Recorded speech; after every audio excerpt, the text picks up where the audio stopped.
दोस्तों, बहुत समय पहले की बात है। एक नगर में एक युवक रहता था जो बहुत परेशान रहता था। वह हमेशा किसी न किसी कार्य को लेकर संकल्प किया करता और अधिकांशतः ही उसका संकल्प टूट जाया करता, जिस कारण वो बहुत परेशान रहने लगा था। एक दिन खुद से परेशान होकर वह नौजवान युवक अपनी हथेली जोत के ऊपर करके खड़ा हो गया। जोत की लौ सीधा उसके हाथों में लग रही थी, जिस कारण उसके हाथों में अत्यधिक पीड़ा हो रही थी। लेकिन फिर भी वो अपनी हथेली वहां से हटा नहीं रहा था। वह अपनी संकल्प शक्ति को मजबूत करना चाहता था। जब भी वो कोई संकल्प लेता था तो कुछ ही समय बाद उसका वह संकल्प टूट जाता था, जिसके कारण उसके मन को बहुत पीड़ा पहुंचती थी, बहुत तकलीफ होती थी। इसलिए उसने आज यह निश्चय कर लिया था कि चाहे कुछ भी क्यों ना हो जाए, इस बार वो जो संकल्प लेगा उसे वह किसी भी कीमत पर पूरा करके ही दम लेगा। और इसीलिए उसने अपने संकल्प को मजबूत करने के लिए ही अपनी हथेली उस जोत के ऊपर रख रखी थी। देखते ही देखते उसके हाथों का मांस अब फटने लगा था।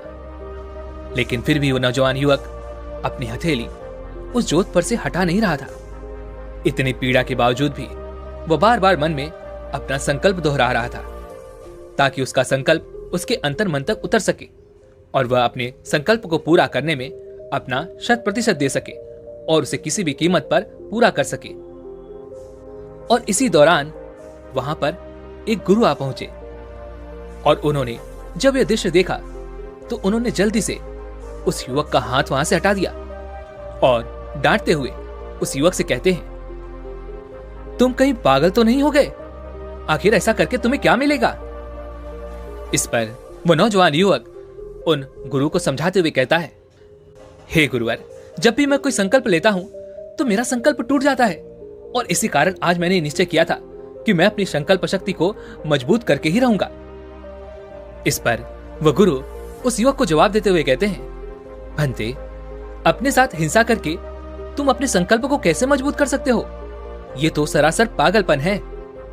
आगे वह गुरु उस युवक को समझाते हुए कहते हैं, भंते, मेरी एक बात याद रखना, संकल्प वही मजबूत हो सकता है जो बिना किसी हिंसा के लिया गया हो, बिना किसी दबाव में लिया गया हो, जिसमें शुद्ध रूप से अहिंसा भरी हुई हो। ऐसा संकल्प ही तुम्हारे मन में लंबे समय तक टिक सकता है।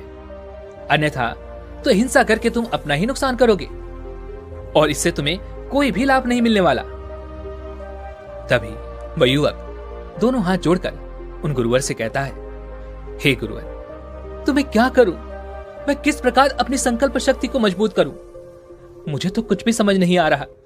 मैंने आज तक जब भी संकल्प लिए, मेरा हर एक संकल्प टूटता चला गया, जिस कारण मैं बहुत परेशान हो चुका हूं। मैं चाहकर भी किसी कार्य को पूरा नहीं कर पाता। मुझे तो समझ ही नहीं आता कि मैं अपना पूरा चित्त किसी एक कार्य पर कैसे लगाऊं। जब भी मैं कोई कार्य शुरू करता हूं तो शुरुआत में तो मेरे भीतर बहुत जोश होता है, बहुत उत्साह होता है, लेकिन कुछ ही समय बाद मेरी एकाग्रता पूरी तरह से नष्ट हो जाती है।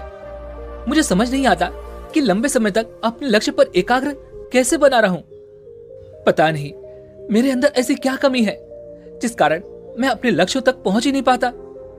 अब तो मैं बहुत परेशान हो चुका हूं। मुझे समझ ही नहीं आ रहा कि मैं क्या करूं।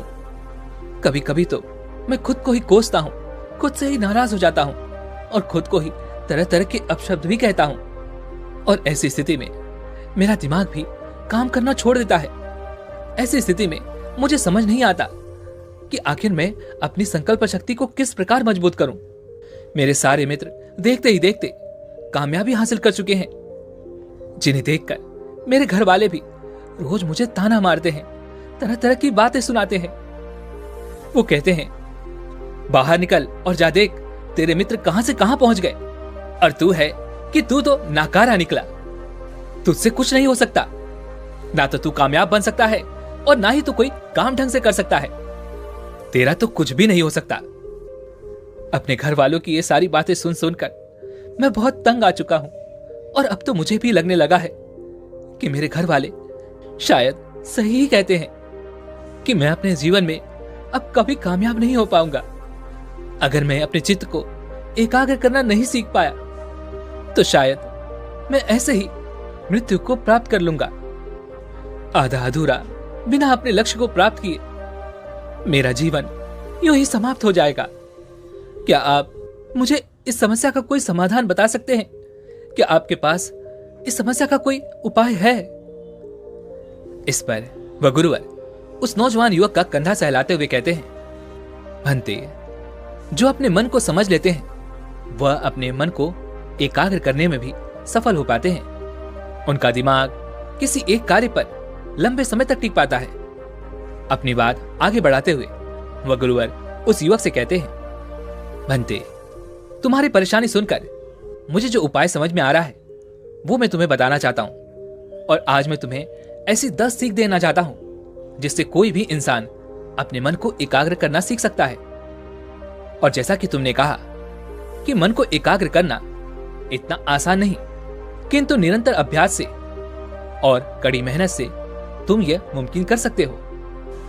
लेकिन मेरी एक बात और याद रखना कि इन्हें अपने जीवन में उतारने के लिए तुम्हें कुछ नियमों का भी पालन करना होगा। यदि तुम उन नियमों का पालन नहीं करोगे तो तुम कितनी भी कड़ी मेहनत क्यों ना कर लो, तुम निरंतर अभ्यास ही क्यों ना कर लो, लेकिन तुम अपने मन को एकाग्र करना नहीं सीख पाओगे। इसलिए अपने मन को एकाग्र करना जितना ज्यादा जरूरी है उतना ही इन नियमों का पालन करना भी आवश्यक है। इसलिए इन नियमों को बड़े ही ध्यानपूर्वक सुनना। इसके बाद वह गुरुवर उस युवक से पहला नियम बताते हुए कहते हैं, भंते, जिस प्रकार एक सांप अपनी केचुली उतारता रहता है, ठीक उसी प्रकार एक मनुष्य को भी अपना अतीत अपने मन पे से हमेशा हटाते रहना चाहिए। अन्यथा तो आप उसके अतीत के बोझ तले ही दबे रह जाओगे और आपका मन धीरे धीरे बूढ़ा होता चला जाएगा। तुम्हारे अतीत की असफलताएं, तुम्हारे पाप, तुम्हारे द्वेष, तुम्हारी जलन, तुम्हारे लालच, सब कुछ तुम्हारे अतीत में ही दफन है और वह तुम्हें कभी भी वहां से निकलने नहीं देना चाहते। इसलिए उस अतीत को अपने मन से निकाल फेंको, तभी तुम्हारा मन हल्का हो पाएगा और तुम कुछ नया सोच और समझ पाओगे।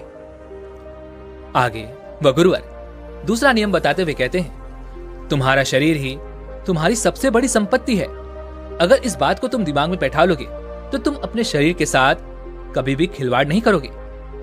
महात्मा बुद्ध के जीवन की एक अद्भुत घटना के बारे में वह गुरुवर बताते हुए कहते हैं, भंते, एक बार महात्मा बुद्ध जब ध्यान के प्रताप के लिए इधर उधर भटक रहे थे तो एक गुरु ने उन्हें उपवास करने की सलाह दी और महात्मा बुद्ध अपने गुरुओं की सभी बातों का पालन किया करते थे और जो भी बातें वो मानते थे उसे पूरे तन और मन से अपनाते थे। वह कभी भी कोई कार्य अधूरा नहीं करते थे, उसे पूरा करके ही दम लेते थे। इसीलिए उन्होंने उपवास के नियम को अपने जीवन का एक बहुत बड़ा हिस्सा बना लिया। लेकिन उपवास करते करते धीरे धीरे समय के साथ उनका शरीर बहुत कमजोर होने लगा था। उनकी अस्थियां साफ साफ नजर आने लगी थी। उनका शरीर एकदम दुबला पतला सा हो गया था। और एक दिन जब बुद्ध नदी पर नहाने के लिए गए थे तो नहाते नहाते अचानक वो वहीं पर बेहोश हो गए और उन्हें इस अवस्था में एक स्त्री ने देखा।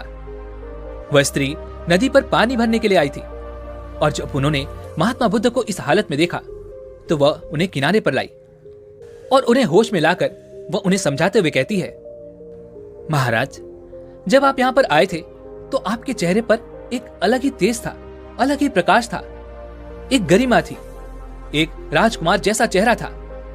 लेकिन न जाने क्यों आप ऐसी कौन सी तपस्या कर रहे हैं जिससे आप इतने कमजोर होते जा रहे हैं और आपका शरीर इतना दुबला पतला होता जा रहा है और अब तो आपके चेहरे पर वो तेज भी नहीं रहा। आखिर ऐसा क्या खोज रहे हैं आप? और ऐसी खोज का क्या मतलब जब आपका शरीर ही जिंदा नहीं रहेगा तो आपको भला सत्य की अनुभूति कौन कराएगा? और आप तो इसी को खत्म करने पर तुले हुए हैं। फिर भला ये कैसी बुद्धिमानी? मैं आपसे क्षमा चाहती हूं, लेकिन आप ही बताएं महाराज, जब आपका शरीर ही नहीं रहेगा तो आप उस तपस्या के फल को पाकर क्या कर लेंगे? महात्मा बुद्ध ने जब उस स्त्री की सारी बातें ध्यानपूर्वक सुनी तो तत्काल ही महात्मा बुद्ध के मन के वो सारे संशय दूर हो गए और महात्मा बुद्ध ने यह भी निश्चय कर लिया था कि वह सत्य प्राप्ति के लिए अपने शरीर के साथ अब से कोई भी हिंसा नहीं करेंगे। जी हां, आप लोगों ने बिल्कुल ठीक सुना। हिंसा केवल दूसरों के साथ नहीं, बल्कि हम खुद के साथ भी करते हैं। खुद को तकलीफ देते हैं, खुद को परेशान करते हैं, खुद को प्रताड़ना देते हैं। ये सारी भी एक प्रकार की हिंसाएं ही तो हैं। इसलिए जिस प्रकार हम दूसरों के जीवन के प्रति अहिंसा का भाव रखते हैं, ठीक उसी प्रकार हमें अपने शरीर के साथ भी अहिंसा का भाव ही रखना चाहिए। उसकी पूरी देखभाल करनी चाहिए। आखिर वही तो हमारी सबसे बड़ी संपत्ति है। वह गुरुवर उस युवक को तीसरा नियम बताते हुए कहते हैं, बनते, चांद, सूरज और सत्य ये ज्यादा दिन तक छुपे नहीं रह सकते। इसलिए हमेशा सच बोलो। झूठ का सहारा कभी भी मत लेना। सिर्फ सत्य बोलो, क्योंकि ये छोटी सी आदत आपके जीवन में बहुत बड़ा बदलाव लाती है। इसके बारे में आप खुद भी नहीं जानते, किंतु यदि आप इस आदत को अपनाएंगे, इसे आजमाएंगे, तो आपको खुद ब खुद ये यकीन होने लगेगा। आप इसका अनुभव करने लगेंगे कि सत्य बोलना अपने आप में ही एक असीम शक्ति है। आपने देखा होगा कि ज्यादातर लोग बेवजह ही झूठ बोलते रहते हैं, जैसे उनकी आदत सी हो गई है, और वह हर बात पर आपको झूठा ही जवाब देंगे। जहां उन्हें झूठ बोलने की भी आवश्यकता नहीं होती, वहां पर भी वह झूठ ही कहते हैं। और इसी कारण वह अपने जीवन में कभी आगे नहीं बढ़ पाते, क्योंकि जहां पर उन्हें अपने आप से सत्य कहने की आवश्यकता होती है, वहां पर भी वो अपने आप से झूठ ही कहते हैं। लेकिन वहीं पर एक बार किसी इंसान को सत्य बोलने की आदत लग गई, तो इसका मतलब यह होगा कि वह अपने आप से कभी झूठ नहीं बोल पाएगा। और जब हम खुद से ही सत्य बोलने लगेंगे, तो हमें किसी के खोने से कोई फर्क नहीं पड़ने वाला, क्योंकि हम खुद ही सत्य जानते हैं और हम खुद से ही सत्य बोलते हैं। लेकिन इंसान खुद से सत्य तब बोल पाएगा जब वह दूसरों से सत्य बोलेगा, जब वह इसकी आदत डालेगा। क्योंकि हम में से अधिकांश लोग अक्सर दूसरों के सामने झूठ ही बोलते हैं, तो वो खुद से सच बोलने की उम्मीद कैसे रख सकते हैं? सत्य बोलना आपके भीतर निर्मलता लाता है। आपका मन साफ और स्पष्ट हो जाता है। आपके मन में किसी प्रकार का तनाव नहीं रहता और आप चिंता मुक्त हो जाते हैं, जिससे आप कई और पहलुओं पर विचार कर सकते हैं। आगे वह गुरुवर उस युवक को अगला नियम बताते हुए कहते हैं, भंते, गधों की भीड़ में चलने से अच्छा है कि घोड़ा अकेले ही चले। अगर तुम्हें अपनी आध्यात्मिक उन्नति के लिए कोई साथी नहीं मिल रहा, कोई संगति नहीं मिल रही, तो तुम अकेले रहना सीखो। बेवकूफों की संगति में पड़े रहने से अच्छा है कि तुम खुद के लिए कदम उठाओ, खुद को जानो, खुद को पहचानो। क्योंकि यदि तुम उन बेवकूफों की संगत में रहोगे, तो वे लोग तुम्हारा केवल फायदा ही उठाने वाले हैं। वह तुम्हें धोखा देंगे, तुम्हें तकलीफ देंगे, जिससे तुम्हारे अंतर्मन को भी एक गहरी पीड़ा पहुंचेगी, जिस कारण तुम्हारा अंतर्मन कभी किसी पर विश्वास नहीं कर पाएगा। और जब तुम्हारा अंतर्मन किसी पर विश्वास नहीं कर पाएगा, तब तुम खुद पर विश्वास कैसे कर पाओगे?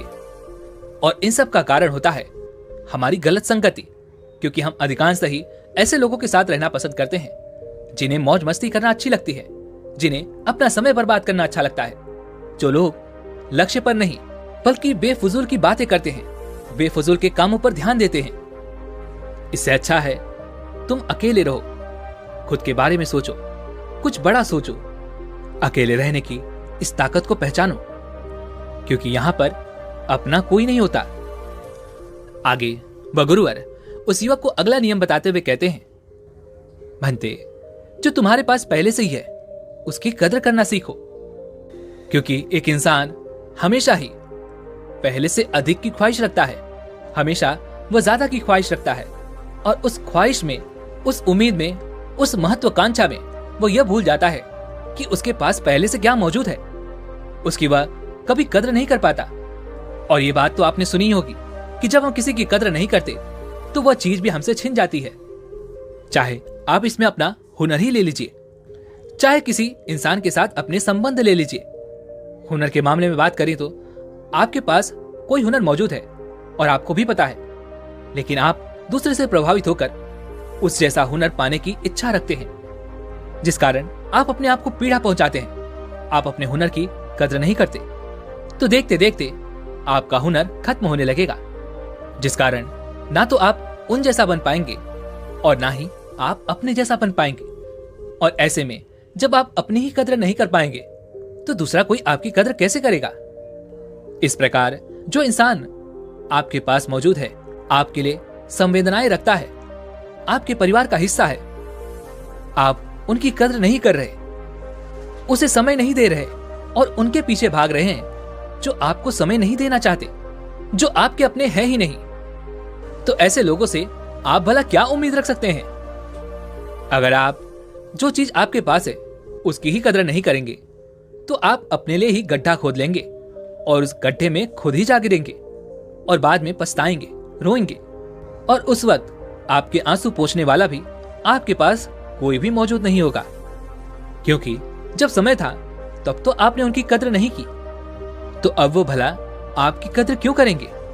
इसलिए समय निकलने से पहले इस बात को अच्छी तरह से समझ लो और जो भी आपके पास है, जो लोग भी आपके पास है, उनकी कदर करना सीख लो। आगे वह गुरुवर उस युवक को अगला नियम बताते हुए कहते हैं, भंते, हम मनुष्य की यह जीभ धारदार चाकू की तरह होती है जो खून तो नहीं निकालती लेकिन घाव बहुत गहरा छोड़ती है। इस बात को अच्छी तरह से समझो कि गुस्सा हमें अंदर से खा जाता है। गुस्से में निकले हुए शब्द हमें बाद में पछताने पर मजबूर कर देते हैं।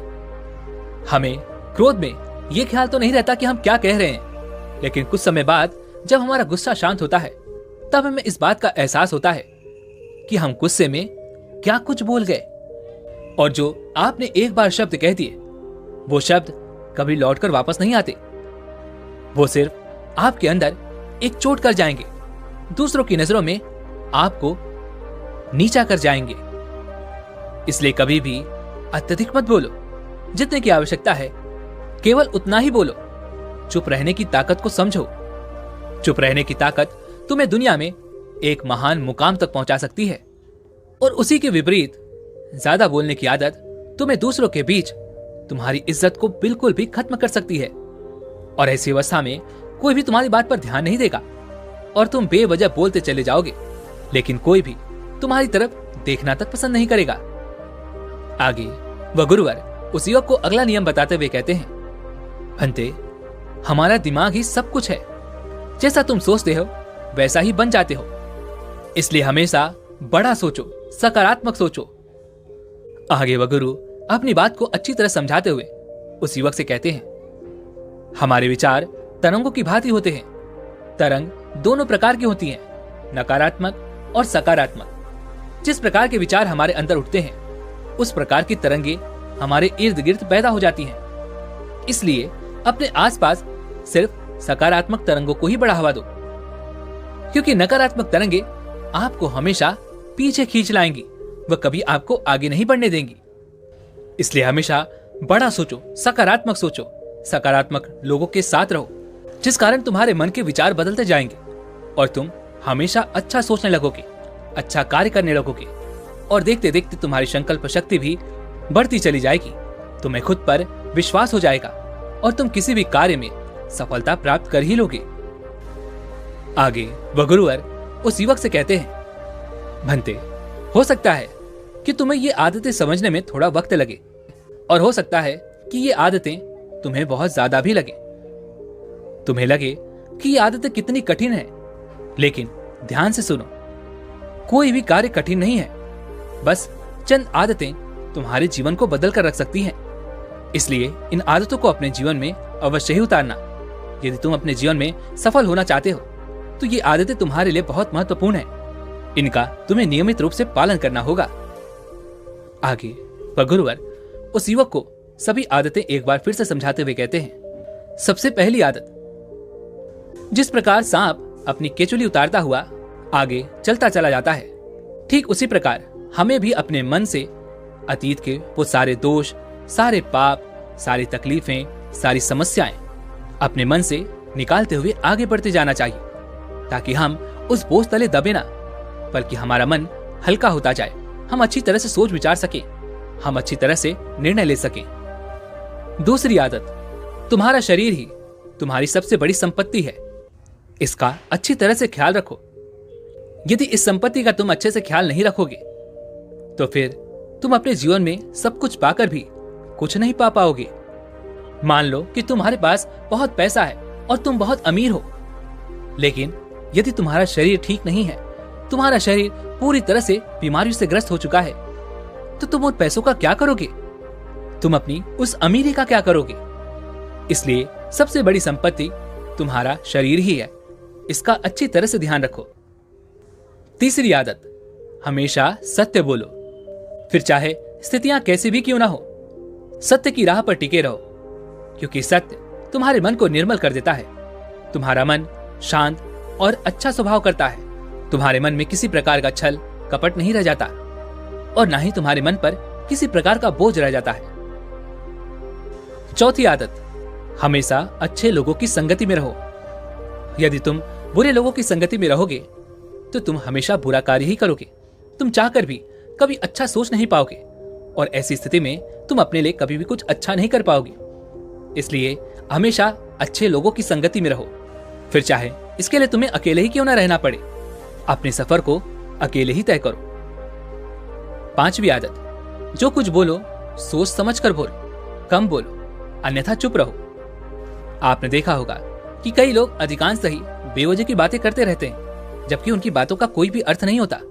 और कई लोग तो उनकी बातों पर ध्यान तक नहीं देते, क्योंकि वो अच्छी तरह से जानते हैं कि उसकी बातें सुनकर उन्हें कोई भी लाभ नहीं मिलने वाला। इसलिए बेवजह की बातें करने से अच्छा है कि आप कम बोलें, जो बोलें अच्छा बोलें। छठी आदत, अहिंसा का रास्ता अपनाएं। खुद के साथ कभी हिंसा नहीं करनी चाहिए, क्योंकि हम अधिकांश ही खुद को कोसते हैं, खुद को दोष देते हैं, खुद को प्रताड़ना देते हैं, तरह तरह की तकलीफें देते हैं। और ये सभी हिंसाएं हम अपने साथ ही करते हैं, हम अपने शरीर के साथ ही करते हैं, जिस कारण हमारा शरीर देखते ही देखते कमजोर होने लगता है और इस बात का हमें तनिक भी एहसास नहीं होता। हमें तो लगता है कि हमें इस बीमारी ने घेर रखा है, किंतु आप यदि अपने विचारों पर ध्यान देंगे तो आप ये समझ जाएंगे कि अधिकांशतः आपके विचार ही आपके शरीर को कमजोर बनाने में आपकी सहायता कर रहे हैं। इसलिए अपने विचारों को मजबूत बनाएं, सकारात्मक सोचें, अच्छा सोचें, जिससे आपका शरीर भी मजबूत बनने लगेगा। सातवीं आदत, जो कुछ हम सोचते हैं आखिर हम वही बन जाते हैं। इसलिए हमेशा सकारात्मक सोचें, अच्छा सोचें, बड़ा सोचें। इतना कहकर वह गुरुवर उस युवक से कहते हैं, भंते, यदि तुमने ये 7 आदतें अपने जीवन में उतार ली तो तुम पूरी तरह से बदल जाओगे। तुम्हारी एकाग्रता अपने आप ही बढ़ती चली जाएगी। यदि तुम निरंतर ध्यान के साथ इन सभी नियमों का पालन करते हो, इन सभी नियमों को अपने जीवन में उतारते हो, तो तुम अपने जीवन में अवश्य ही सफलता प्राप्त कर पाओगे। फिर चाहे वो लक्ष्य कितना भी बड़ा क्यों ना हो, कितना भी कठिन क्यों ना हो, तुम उस तक अवश्य ही पहुंचोगे। इतना कहकर वह गुरुवर शांत हो गए और वह युवक अच्छी तरह समझ चुका था कि वह अपने जीवन में क्या गलतियां कर रहा था। उस युवक ने दोनों हाथ जोड़कर उन गुरुवर का धन्यवाद किया और वहां से अपने घर लौट गया। दोस्तों, उम्मीद है कि आपने भी आज के इस वीडियो से जरूर कुछ न कुछ सीखा होगा, तो वो आप हमें कमेंट में बता सकते हैं। इसी के साथ में अगर आप ये वीडियो अभी तक देख रहे हैं तो आप हमारे लिए बहुत ही खास हैं। इस वीडियो को लाइक और अपने दोस्तों के साथ शेयर भी जरूर कीजिएगा और अगर आप हमारे चैनल पर नए हैं तो चैनल को सब्सक्राइब और घंटी बटन को भी जरूर दबा दीजिएगा। चलिए मिलते हैं अगली वीडियो में, तब तक के लिए अपना ख्याल रखें। धन्यवाद।